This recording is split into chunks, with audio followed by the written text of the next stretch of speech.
good morning, good afternoon, good evening. You're listening to the Thai Expat Daily Show. I'm your host Kieran Mack and thanks for tuning in. Don't forget to like this video if you're watching us on YouTube and please do subscribe. We're also available on Apple Podcasts, Spotify, Amazon Music and a host of other podcast players. Now that that's all done, let's jump into today's show.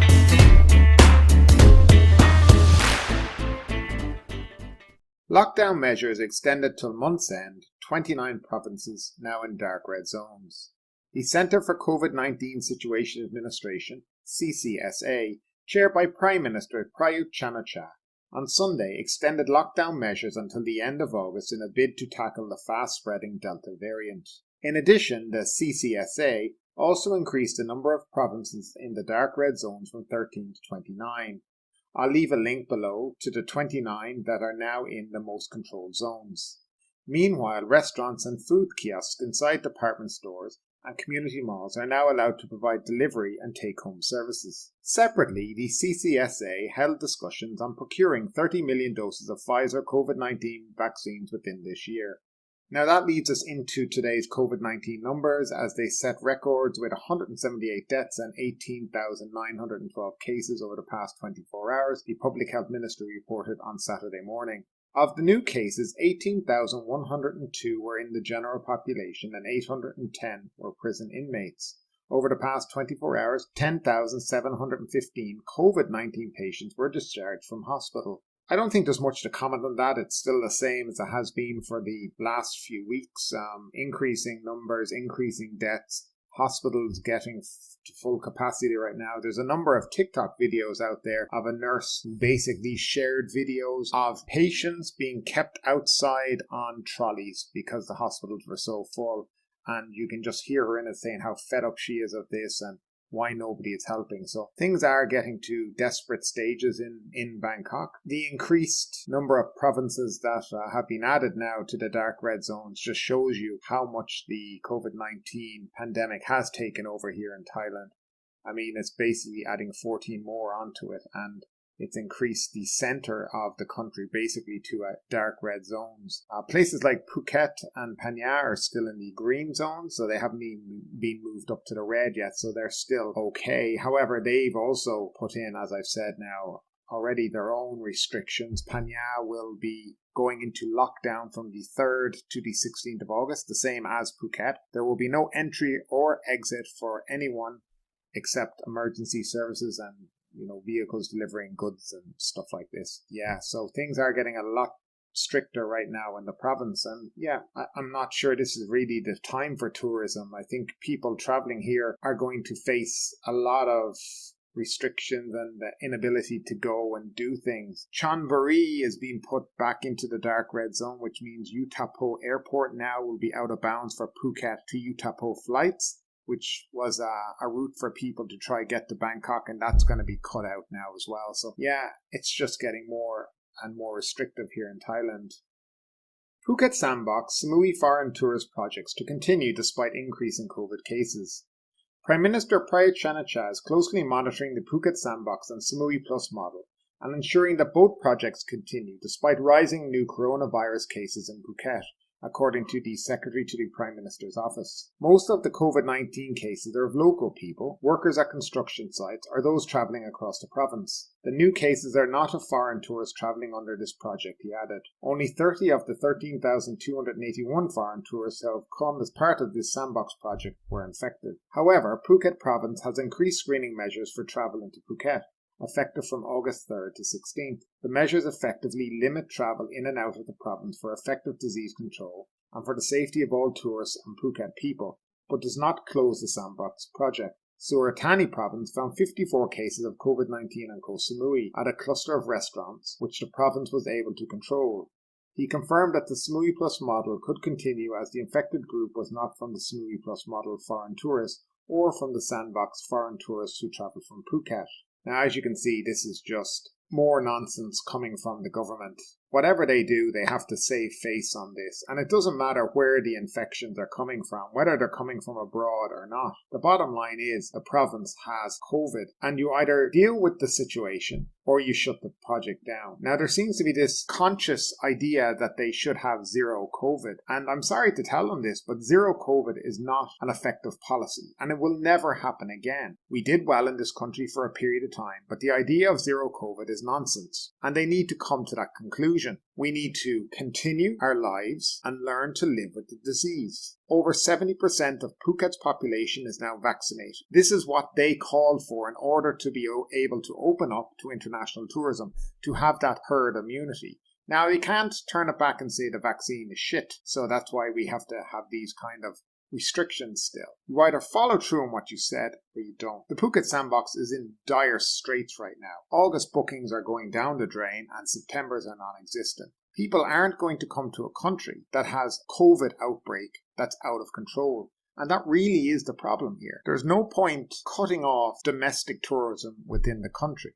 Wasn't it part of the plan to have both international and domestic to bring Phuket up? And without the domestic part, the Phuket Sandbox is a failure because hotels are just not going to have the capacity they need to keep people employed, keep restaurants open, keep shops open, entertainment venues open, etc. Because a couple of hundred tourists coming each day is not enough and not good enough. That brings us into the Phuket Sandbox numbers for July as presented by the Tourism Authority of Thailand.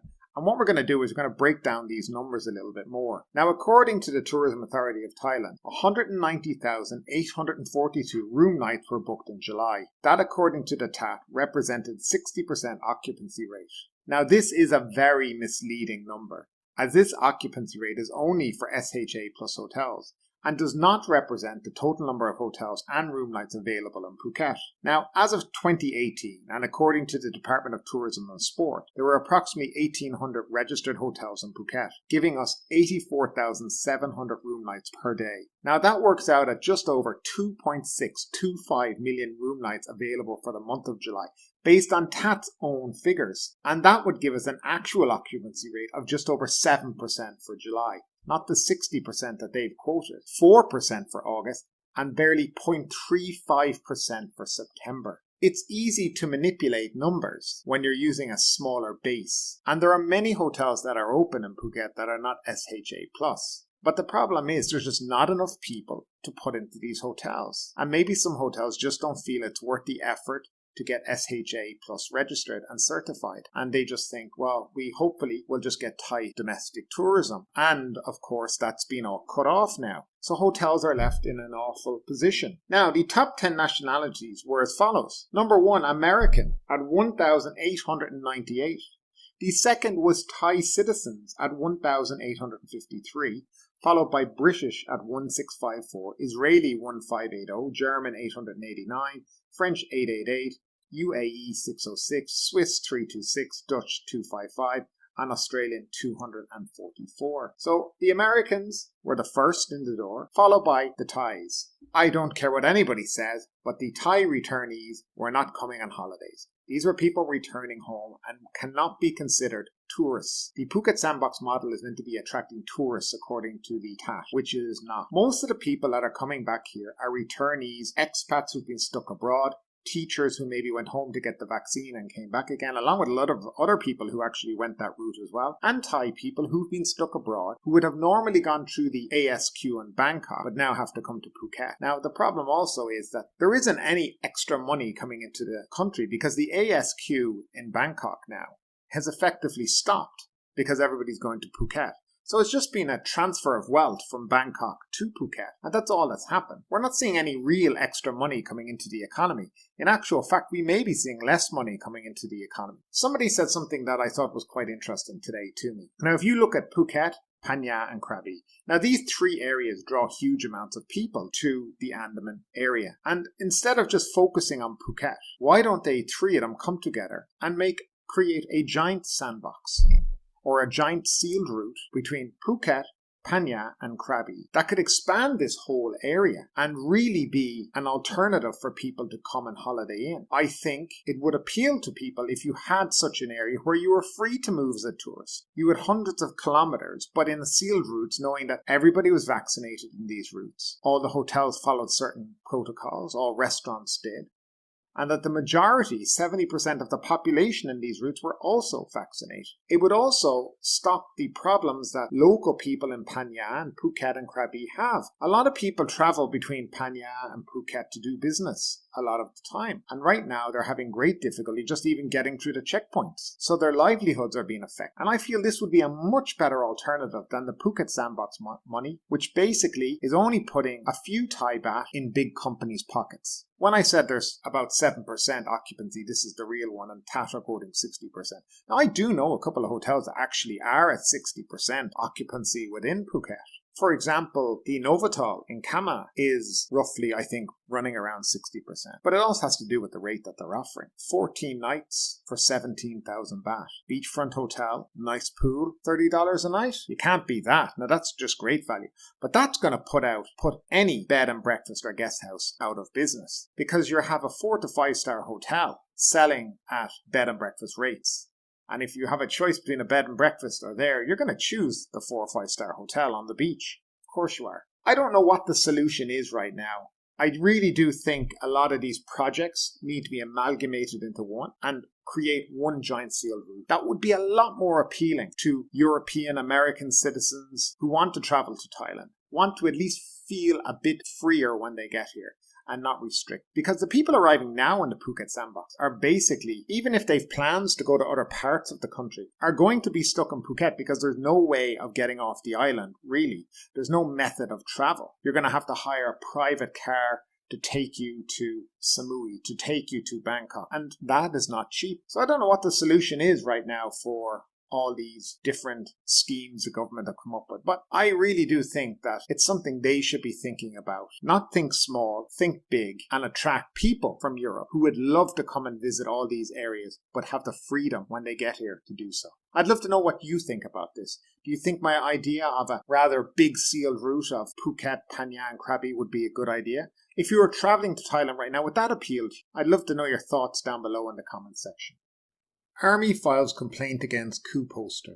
The Army chief has filed a complaint against a social media user who posted that a military coup was brewing, with plans to replace General Prayut Chan-o-cha with General Apirat Kongsumpong as Prime Minister. General Narongpan told General Burin, Director of the Army Office of the Judge Advocate, filed a complaint with the Nang Lem Police against a Facebook user by the name of Natapong Akara. Major General Burin accuses the person of importing false information into a computer system under the Computer Crimes Law. If found guilty, he or she could be punished by 5 years in prison and or a fine of up to 100,000 Thai baht. Anyone who shared this fake news, he said, would also be prosecuted. According to the Army, very few people have seen the post. The Facebook user posted around noon on Friday, July 30th, that 300 troops from a special army unit from Lopburi had detained General Prayut at his house in the compound of the 1st Infantry Regiment in Bangkok. The post also claimed that General Narongpong was staging a coup. He had sent tanks of 48 battalions, 34,000 troops, to seize Bangkok. The goal was to shut down the country for 5 years and appoint General Apirat, a former army chief and now the Vice Chamberlain of the Royal Household Bureau and Deputy Director of the Crown Property Bureau, as Prime Minister. A source in the army said General Narongpong was very unhappy about the rumour because it might cause unrest and panic. Besides, he had also maintained his view against coups, saying the chance of one happening under his watch was zero, according to the source. Now, what I love about this story is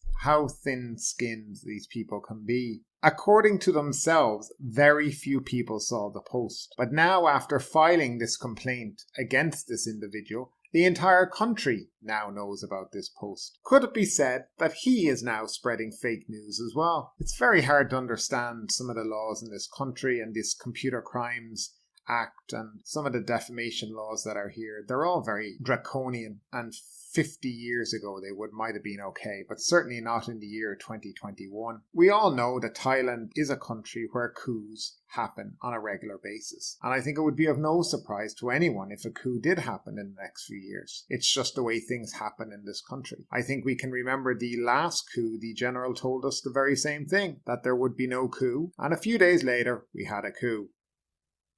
Two executives of Hua Hin pub blamed for COVID-19 cluster get 3 months in prison. Two executives of the Maya pub in Thailand's Hua Hin resort town, which was the epicenter of over 1,000 COVID-19 infections following an illegal concert held there in March, have been sentenced to 3 months in prison without suspension by the Prachuap Khiri Khan provincial court. The company which owns the pub, Maya Music Entertainment Company, was also fined 40,000 Thai baht for breaches of the Communicable Disease Act, while the two executives, Chadi Singkalum and Kumkit Pikabon, were personally fined 20,000 baht each. Both Chadi and Kumkit were released on bail of 30,000 baht each. The concert, featuring popular Thai artist Joey Boy, was held on the night of March 30th and was attended by about 1,500, mostly young people, some of whom are thought to have been affected with COVID-19 unknowingly. Ultimately, more than 1,000 COVID-19 cases were directly linked to the pub. After the concert, the senior deputy district chief of Hua Hin district was transferred to Kui Buri district, and a disciplinary probe was launched by the governor. The Hua Hin police superintendent, Police Colonel Paipoon, was also moved on to an inactive post at the operations centre of the provincial police office, pending the outcome of another investigation. Governor Palap said that the premises in which the Maya pub was located will not be permitted to be used as a pub again. So good to see some justice against people who have been breaching COVID-19 protocols in their establishments and finally getting a bit of justice. But it does make you wonder what happened to the guys who own the two clubs in Phuket, which started off the huge COVID cluster back in April. Or March, I think it was. I can't remember when it was, March or April. Yeah, there was two clubs there, one in Kamal, I believe, and one in Patong. And those guys have never gone to jail. Have they even got a fine yet? It's never appeared in a newspaper. It hasn't gone to court yet. Seems to be that people are dragging their feet on it. But yet again, it seems to be maybe these guys in Hua Hin didn't have enough money to get out of it. Because it looks like in Phuket, that's the way it is. And finally, in relation to vaccines for COVID-19 here in Thailand for expats, there is a new website where you can register. It's called expatvac.consular.go.th. I will leave the link down below in the description for any people here in Thailand watching the show. You can go onto this website and you can register for a vaccine. I believe you will be getting either AstraZeneca or Pfizer. I'm not 100% sure which one it will be, but I think it's actually Pfizer right now. But the Ministry of Foreign Affairs of Thailand would like to clarify certain issues of the registration for the first dose of the COVID-19 vaccine for foreign residents as follows. The email response error that occurred today has been resolved. The system will generate a responding email for all error inquiries as soon as possible. Now that is true. I was just testing the website today and I got that error message, and then I received the email about 5 hours later. So for people who've done it, just wait. Regarding visa types, the Ministry for Foreign Affairs is currently prioritizing foreign residents in Thailand, as special tourist visa holders are categorized under tourist visa. STV holders are not eligible to register in the system. So this rollout at the moment is basically for people who are here on certain visas, like a marriage visa, a work visa, a retirement visa, an educational visa. It does not include people who are on tourist visas at the moment. And there were some issues over personal data today where it looked like people could see everyone's name, address, and email on the site. They have a lot of problems with websites here in Thailand, but apparently those concerns have been addressed and resolved by the MFA. So this website is specifically for foreigners to register for vaccination here in Thailand, anywhere in Thailand, not just Bangkok, any province, Chiang Mai, Chiang Rai, Prachuap Khiri Khan, Chonburi, Phuket, anywhere in Thailand, you can register on this website for your vaccine. So don't worry, there is a lot more options right now for people, especially than when I was trying to get vaccinated a few months ago. It does seem that avenues for vaccination now are opening up around the country. Though I'm a little concerned and confused where all the vaccines are coming from for all this, but we will see. Now, the Pfizer they're discussing here, and that will be made available, are part of the 1.5 million that were donated by the US government. and apparently 150,000 of them were guaranteed that they would go to foreign nationals within the country. So that means that's enough for 75,000 people because it's 2 doses. But that's a little bit of good news for expats here who are still concerned about getting vaccinated. There are more avenues open to you now, and best of luck, and hope you get your appointment as soon as possible. Thanks for tuning in today. If you enjoyed today's episode, don't forget to subscribe, and don't forget to leave us a 5-star rating. We are available on YouTube, Apple Podcasts, Spotify, and wherever you like to listen to your podcasts. Thanks for tuning in, and we'll see you tomorrow.